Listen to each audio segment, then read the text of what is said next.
Everyone, welcome to this video. In this video, I will discuss how you can install sample data in a Dynamics 365 environment.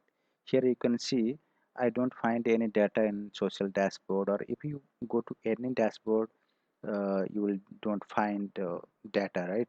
Now for that I have to go to the advanced settings, then I will go to data management, then I have to click on sample data. Here you will find, once I will click sample data, you will find install sample data option here, and click on install sample data. So it will install the sample data in the background, and once it is configured, it will prompt us that the sample data has been configured, right? So this is the only simple step that we have to follow to install sample data. Now it is telling me that installation of sample data is in progress in background, so you can continue with other work of Dynamics 365. Now you can just close this prompt, and later on you come here.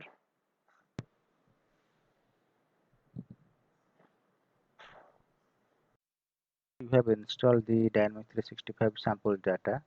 You can again log in to check if the dashboard is showing correctly or not. If you go to services or marketing module, also the dashboard is having some data, and in service in sales module also the dashboard is rendered correctly with some sample data. So this is how you can install sample data. You can try it on your own instance.